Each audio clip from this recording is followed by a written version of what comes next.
दोस्तों, अगर आप अमेज़न सेलर हैं तो ये वीडियो आपके लिए है। इस वीडियो में मैं आपको बताने वाला हूं कि अमेज़न में आप अपने अकाउंट सस्पेंशन से कैसे बचेंगे। बहुत से न्यू सेलर्स होते हैं जिनको गाइडेंस के बारे में नहीं पता है, अमेज़न की पॉलिसीज के बारे में नहीं पता है कि किस तरीके से अमेज़न पे सेल किया जाता है। और वो मोस्टली होता क्या है, वो अपने अकाउंट को किसी भी रीजंस की वजह से सस्पेंड कर लेते हैं, जबकि रीजंस उन लोगों को नहीं पता होता है। तो हम क्या करने वाले हैं, इस वीडियो में हम प्रोसेस स्टार्ट करने वाले हैं कि आप एज एन अमेज़न सेलर आपको क्या ऐसा करना चाहिए कि आपका अकाउंट सस्पेंड ना हो, और आपको क्या ऐसा नहीं करना चाहिए जिससे आपका अकाउंट सस्पेंड ना हो। तो दोस्तों, इसके लिए क्या करना है, इसके लिए देखिएगा। इसके लिए मेरे पास ये एक अकाउंट है यहाँ पर। इस अकाउंट के लिए मुझे क्या करना है, मुझे चले जाना है अपनी परफॉर्मेंस पे, और परफॉर्मेंस पे जाने के बाद हमें जाना है यहाँ पर आपके अकाउंट हेल्थ पे। अब अकाउंट हेल्थ पे हम लोग चले जाएंगे, ठीक है। अब यहाँ पर आप देखेंगे अकाउंट हेल्थ में काफी सारी कुछ ऐसी पॉलिसीज हैं जिनका हमें जो है वायलेशन नहीं करना है अमेजोन पे। ठीक है, अब वो पॉलिसी के वायलेशंस क्या है उनको हम वन बाय वन समझने वाले हैं कि एज एन अमेजोन सेलर आपको किन किन चीजों का जो है आपको यहाँ पर इस्तेमाल करना है और आपको यूज करना है। ठीक है, तो दोस्तों आप यहाँ पर देखिएगा। यहाँ पर सबसे पहले हम बात कर लेते हैं ये अकाउंट हेल्थ होती क्या है। अब अकाउंट हेल्थ जो होती है, अमेजोन ने क्या किया है कि एक अमेजोन सेलर के लिए एक हेल्थ बना दिया, एक हेल्थ का टैब बना दिया है। अब उस हेल्थ के टैब में होता क्या है, उसमें ये होता है कि आपके लिए एक ऐसी पॉलिसी, एक ऐसे क्राइटेरिया अमेजोन ने तैयार कर दिया है कि आपको उनके ऊपर नहीं जाना है, आपको उन पॉलिसी का वायलेशन नहीं करना है। अगर आप करते हैं तो आप सस्पेंड भी हो सकते हैं। ठीक है, तो दोस्तों हमें क्या ऐसा करना है कि जिससे कि हमारा अकाउंट सस्पेंड ना हो। तो चलिए इसके लिए हम इसको देखते हैं, इसको ओवरथ्रू करते हैं। तो दोस्तों यहाँ देखिए, सबसे पहले ये आपको दिखाई दे रहा है ऑर्डर डिफेक्ट रेट। तो सबसे पहले हम ऑर्डर डिफेक्ट रेट समझ लेते हैं वो होता क्या है। दोस्तों, हमने अमेजोन पे कोई ऑर्डर अपना डिलीवर्ड करा, कस्टमर तक डिलीवर्ड हुआ। अब वहां पर डिलीवर्ड होने के बाद में क्या होता है, कस्टमर ने उसको ओपन किया। अब जो हमारा प्रोडक्ट है, उस प्रोडक्ट को अगर वो उसको डैमेज मिल रहा है, किसी टूटी फूटी कंडीशंस में मिल रहा है, या मान लो आप इलेक्ट्रॉनिक के कोई ऐसे गैजेट्स सेल कर रहे हैं जो वो वहां पर इस्तेमाल होने पर आपका यूज नहीं हो रहे हैं, या मान लो वो काम नहीं कर रहा है किसी भी तरीके से, तो क्या होता है कि वो कंप्लेंट करेगा अमेजोन को कि भाई मेरा जो प्रोडक्ट है आप मेरा प्रोडक्ट रिटर्न करा लीजिएगा। अब अमेजोन वहां पर पूछेगा, जो कस्टमर सपोर्ट सपोर्ट होता है आपका अमेजोन का, तो वो पूछेगा उनसे कि भाई रीजन क्या है। तो वहां पर रीजन बताते हैं कि आपका जो प्रोडक्ट है वो यूज नहीं हो रहा है, या फिर मान लो डैमेज उनको मिला हुआ है। उसके लिए वो उनसे प्रूफ भी मांगते हैं कि भाई आप मुझे इसकी वीडियो या फिर मुझे इसका कोई फोटो आप बना कर दो। उन्होंने वहां पर दे दिया बनाकर, और देखा कस्टमर के सपोर्ट की टीम ने कि हाँ वैलिड रीजन है, तो जो रिफंड होता है वो रिफंड वो उनको दे देते हैं, कस्टमर को रिफंड दे देते हैं। अब आपकी एक कंप्लेंट आ गई। अब आपके किसी एक कंप्लेंट पे ऐसा नहीं है कि आपका ऑर्डर डिफेक्ट रेट है जो हाई हो जाएगा, ऐसा कुछ नहीं होता है।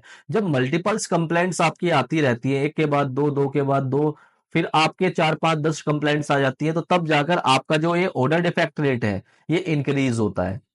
और यहाँ पर ये देखिएगा कि यहाँ पर टारगेट दे रखा है।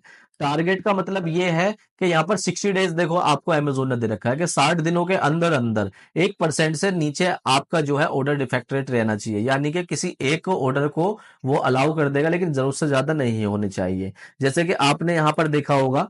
अब यहाँ पर मैं आपको दिखा देता हूँ, यहाँ पर सेलर फुलफिल्ड आपको यहाँ पर दिखाई दे रहा है।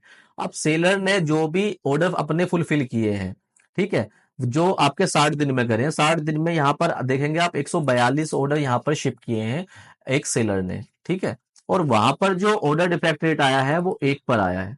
ठीक, अब वहीं पर अगर मैं फुलफिल बाय अमेजोन की बात करूं तो 60 दिनों के अंदर 92 ऑर्डर शिप करे हैं, और वहां पर एक भी ऑर्डर डिफेक्ट नहीं आया है। तो यहाँ पर हम कंपैरिजन समझ लेते हैं।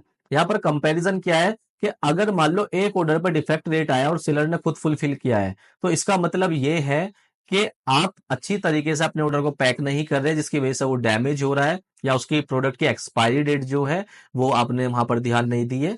लेकिन वहीं पर हम देखेंगे अगर फुलफिलमेंट बाय अमेजोन आप करते हो, तो अमेजोन क्या होता है, आपकी हर एक इन्वेंट्री को पहले चेक करता है, क्रॉस चेक करेगा, और उसके बाद ही इन्वेंट्री आपकी अपलोड करता है एफबीए में। तो आपको क्या करना है कि आपने प्रोडक्ट को ध्यान से आपको देखना है कि भाई आपका प्रोडक्ट जो है डैमेज तो नहीं है, या एक्सपायर तो नहीं है, या ऐसा प्रोडक्ट तो नहीं है हमारा जो आप जो है वो यूज करने पे वो यूज नहीं हो रहा है। तो आप इसको क्रॉस चेक करेंगे, क्वालिटी चेक करेंगे, जब ओके टेस्टेड हो जाएगा तभी आप जो है प्रोडक्ट को आगे जाकर शिफ्ट करेंगे। ठीक है, तो दोस्तों इसके लिए हमें क्या करना है, हमें अपने प्रोडक्ट का ध्यान देना है। उसके बाद आ जाते हैं हम नेगेटिव फीडबैक पे। अब ये नेगेटिव फीडबैक क्या है?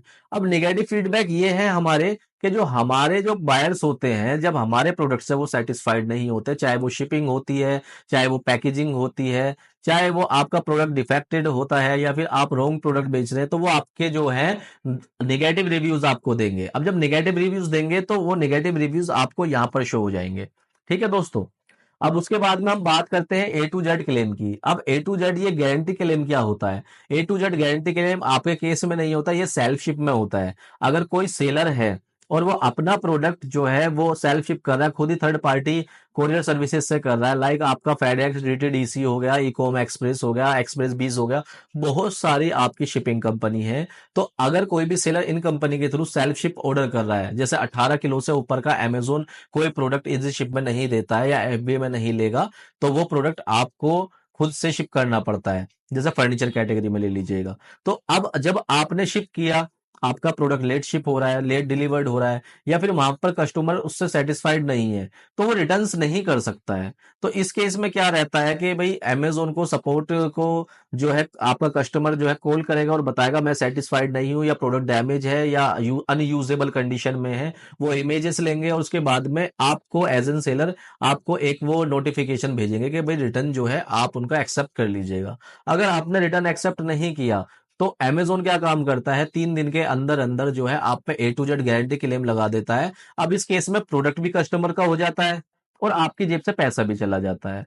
तो आपको ध्यान रखना इन चीजों का as a self ship seller. अगर आप अपना प्रोडक्ट खुद से डिलीवर्ड कर रहे हैं, तो आप कस्टमर के टच में रहिएगा और उनसे कॉल पे भी बात कीजिएगा, क्योंकि आपका सेल्फ शिप ऑर्डर में नंबर भी आ जाता है बायर का। तो आप उनसे कॉल पे बात कीजिएगा, आप उनको बताइएगा आपका प्रोडक्ट कब पहुंच चुका है, और कोई दिक्कत परेशानी होती है तो वो आपसे डायरेक्ट कॉल करें, तो आपको फॉलो अप लेना है इस केस में। ठीक है दोस्तों। चार्जबैक क्लेम हमारा तीसरा पार्ट है। अब चार्जबैक क्लेम होता क्या है? पहली बात तो इंडिया में ये अब नहीं है। वैसे चार्जबैक क्लेम ये होता था कि पहले आपने देखा था जब कोई भी हमारे क्रेडिट कार्ड हुआ करते थे, तो क्रेडिट कार्ड में कोई ओटीपी सिस्टम नहीं होता था, और हम किसी का भी कार्ड हमें मिला और सिर्फ स्वाइप किया हमने, और हम कुछ भी वहां पर सेल परचेज कर लिया करते थे। लेकिन अब सब कुछ ओटीपी बेस्ड हो चुका है, तो चार्जबैक क्लेम इंडिया में नहीं है। तो ये आपके लिए नहीं है, इंडियन सेलर्स के लिए। ठीक है दोस्तों। अब उसके बाद हम बात करते हैं पॉलिसी कंप्लायंसेस की। ये पॉलिसी कंप्लायंसेस अब होता क्या है? अब पॉलिसी कंप्लायंसेस हम देखते हैं। यहां पर सबसे पहले आप देखेंगे सस्पेक्टेड इंटेलेक्चुअल प्रॉपर्टीज वायलेशन। अब ये वायलेशंस क्या होता है?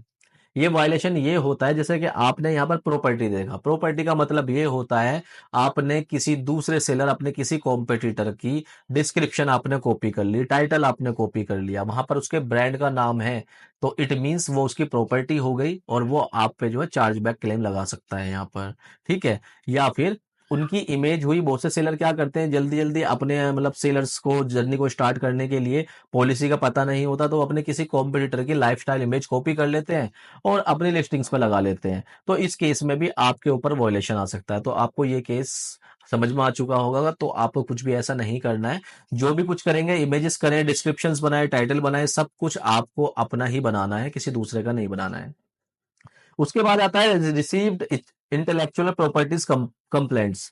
अब इससे रिलेटेड जो कंप्लेंट्स आती हैं वो आपको यहां पर दिखाई देंगी। दोनों का काम सेम ही है, दोनों में अमेजोन कोई भी आपको दे सकता है। उसके बाद आता है प्रोडक्ट ऑथेंटिसिटी कस्टमर कंप्लेंट्स। अब ऑथेंटिसिटी क्या होता है? ऑथेंटिसिटी का मतलब ये है कि वही आपका जो प्रोडक्ट है कस्टमर को ऐसा मिला हुआ है जो यूजेबल कंडीशंस में नहीं है, या प्रोडक्ट आपका सही से काम नहीं कर रहा है। या आपने देखा होगा जैसे मान लो कोई चकला बेलन आप सेल कर रहे हैं, तो आपने चकला बेच दिया, बेलन नहीं है, तो इससे रिलेटेड जो भी कंप्लेंट्स होंगी वो आपको यहां दिख जाएंगी। उसके बाद आता है आपका प्रोडक्ट कंडीशन कस्टमर कंप्लेंट्स। अब प्रोडक्ट कंडीशन कंप्लेंट्स भी यही होती है कि आपका जो प्रोडक्ट है उनको अच्छी कंडीशंस में नहीं मिला, लाइक पैकेजिंग आपकी अच्छी नहीं है, बेकार सी पैकेजिंग में आपको मिला है। लाइक अगर आप आटा बेच रहे हैं, नमक बेच रहे हैं, सर्फ बेच रहे हैं, आपकी पहले पॉलिथीन जो होती है वो वहां पर जो है डैमेज हो चुकी है, तो सब कुछ वेस्टेज हो जाता है। तो इससे रिलेटेड क्या होता है कि अमेजोन उनको कंपनसेशन दे देता है, फुल रिफंड दे देता है, प्रोडक्ट भी उनका, और कंप्लेंट्स आपको यहां पर दिख जाती है। ठीक है दोस्तों। उसके बाद है food and product safety issues. ये भी यही है कि अगर आपका जो फूड एंड जो सेफ्टी है, आपका जो खाने पीने का आइटम्स है, अगर वो डैमेज पैकेजिंग में जा रहे हैं, तो उससे रिलेटेड जो भी कंप्लेंट्स होंगी वो आपको यहां पर मिलने वाली है। फिर आता है लिस्टिंग पॉलिसी वायलेशन। अब आपने किसी की लिस्टिंग का डिस्क्रिप्शन कॉपी कर लिया है, आपने उसकी इमेजेस लगा ली हैं, तो सामने वाली जो पार्टी है, सामने वाले सेलर आपको जो है इन्फ्रिंजमेंट लगा देते हैं, तो उसकी कंप्लेंट आपको यहाँ पर आएगी। उसके बाद आता है आपका रिस्ट्रिक्टेड प्रोडक्ट पॉलिसी वायलेशन। अब ये क्या है? कोई ऐसे प्रोडक्ट जो अमेज़न पे बैन है, आप उनको सेल नहीं कर सकते, जिनकी कंप्लेंट ज़रूरत से ज़्यादा आती है। तो उससे रिलेटेड जो भी कंप्लेंट्स होंगी, वो आपको यहाँ पर आएँगी। अभी आप देख सकते हैं कि इस सेलर के 4 ऐसे प्रोडक्ट हैं, जिन्होंने वॉयलेशन किया है अमेज़न का। ये प्रोडक्ट सेल नहीं हो सकते हैं अमेज़न पे, और फिर भी इन्होंने सेल किया है, तो यहाँ पर जो है कंप्लेंट्स आ जाती है। अब उसके बाद में क्या है दोस्तों? दोस्तों फिर आता है आपका customer product review policy violation. अब ये क्या है? बहुत से सेलर क्या करते हैं, अपने प्रोडक्ट पे सेल इंक्रीज करने के लिए, आपकी सेल्स रैंक को इंप्रूव करने के लिए फेक जो है ऑर्डर्स लगवाते हैं रिव्यूज लेने के लिए। और जब वो रिव्यूज लेते हैं, तो अमेज़न आपके आईपी एड्रेस ट्रेस कर लेता है कि वो आपके फैमिली में या फ्रेंड सर्कल में। तो इससे रिलेटेड जो भी कंप्लेंट्स होंगी, वो आपको यहाँ पर दिखने वाली हैं। तो रिव्यूज भी आपको ध्यान से कराने पड़ेंगे, ठीक है? तो ऐसे ही कोई फैमिली वगैरह से मत कराना, जिससे आईपी एड्रेस आपके ट्रेस हो जाए, तो आप सस्पेंड हो सकते हो।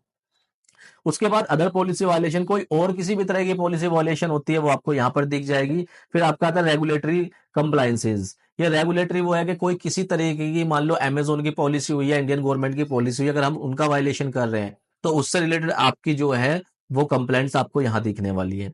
अब दोस्तों इसके बाद जो मोस्ट इंपोर्टेंट है, वो है शिपिंग परफॉर्मेंस। ये शिपिंग से रिलेटेड है। तो अब इसमें आपको क्या करना है? सबसे पहले है आपका लेट डिस्पैच रेट। अगर आप अमेज़न में फुलफिलमेंट बाय मर्चेंट का मॉडल यूज कर रहे हैं, आप खुद ही शिप कर रहे हैं इजी शिप के थ्रू, तो आपको 2 दिन का टाइम मिलता है। तो कोशिश कीजिएगा 2 दिन के अंदर अंदर आप अपना जो प्रोडक्ट है उसको शिप कर दें, और शेड्यूल पिकअप करके आप मतलब शिप के लिए रिक्वेस्ट रेज कर दें। अदरवाइज होगा क्या कि आपको लेट डिस्पैच लग जाएगा। यहाँ पर आप देखेंगे कोई भी लेट डिस्पैच नहीं है। या फिर अगर आपको इस चीज से बचना है, तो आप एक काम कीजिएगा, अपना स्टॉक, अपनी इन्वेंट्री सारी अमेज़न के एफबीए में इनबाउंड कर दीजिएगा। इस टेंशन से आप दूर हो जाएंगे। फिर आता है फुलफिलमेंट कैंसिलेशन रेट। आपके पास कोई ऑर्डर आया और आपने कैंसिल कर दिया, तो उसका रेट जो है वो यहाँ पर बढ़ेगा, और इसके लिए भी दिखा रखा है टारगेट आपका 2% से नीचे रहना चाहिए। ठीक है दोस्तों। उसके बाद आता है वैलिड ट्रैकिंग रेट। ये क्या होता है? अब आपके जितने भी ऑर्डर्स आते हैं, जितने भी ऑर्डर्स आपके पास आएंगे, आप उनको टाइम टू टाइम डिलीवर्ड कर रहे हैं नहीं कर रहे, टाइम टू टाइम शिप कर रहे हैं नहीं कर रहे, उसके ऊपर एक ट्रैकिंग आपको यहाँ पर ट्रैकिंग रेट आता है। तो ट्रैकिंग रेट देखिएगा, इस सेलर का यहाँ पर 30 डेज में 100% है। 58 ऑर्डर में से 58 ऑन टाइम भी इन्होंने शिप किए हैं। अब इन तीनों चीजों से बचने के लिए आपको करना क्या है? तीनों चीजों से बचने के लिए आपको करना यह है कि आप अमेज़न का एफबीए मॉडल चूज कर सकते हैं। तो दोस्तों ये तो सारी मैंने आपको पॉलिसीज बता दी। अब आपको करना क्या है? आपको करना यह है कि जितनी भी चीजें मैंने बताई हैं आपको इस वीडियो में, आपको कोई भी ऐसा काम नहीं करना है। अगर आप ये काम नहीं करेंगे इनमें से कोई सा भी, तो आप 100% गारंटी मैं आपको देता हूं, आप कभी अमेज़न पर सस्पेंड नहीं होने वाले हैं। ठीक है दोस्तों। तो आप कोशिश कीजिएगा कि आप खुद की ही अपनी प्रॉपर्टीज बनाइएगा, खुद की ही अपनी इमेज बनवाइएगा, खुद ही ब्रांड का अपना आप नाम यूज कीजिएगा, खुद ही कंटेंट बनाइएगा। आप कभी लाइफ में सस्पेंड नहीं हो सकते हैं। ये सारी चीजें आपको करनी है। और एक चीज मैं आपको बता देता हूं, आपका एक कस्टमर सर्विस परफॉर्मेंस और शिपिंग परफॉर्मेंस, अगर आप एक हो, इन दोनों से बचना है, तो इन दोनों से बचने के लिए आप जो है प्रोडक्ट अमेज़न के एफबीए में आप स्विच कर दीजिएगा। ये दोनों प्रॉब्लम आपकी वैसे भी दूर हो जाएंगी। बात करते हैं फिर आपकी पॉलिसी कंप्लायंसेस की। तो आपको किसी से लगा कोई कंटेंट यूज नहीं करना है, और कोई इमेजेस उनकी यूज नहीं करनी है, उनका कोई ब्रांड नेम भी आपको अपने कंटेंट में नहीं लिखना है, और आपको जो है ये सारी पॉलिसीज जो है आपको फॉलो करनी है। तो आप कभी भी लाइफ में अमेज़न में सस्पेंड नहीं होंगे। तो दोस्तों मैं उम्मीद करता हूँ ये वीडियो आपको बहुत अच्छी लगी होगी। अगर ये वीडियो आपको अच्छी लगी है, तो दूसरों तक शेयर कीजिएगा, लाइक कीजिएगा इस वीडियो को, और चैनल को मेरे सब्सक्राइब कीजिएगा। और वीडियो से रिलेटेड आपके कोई भी क्वेश्चन है, तो आप मुझसे कमेंट सेक्शन में पूछ सकते हैं, मैं आपको जल्दी रिप्लाई करूंगा।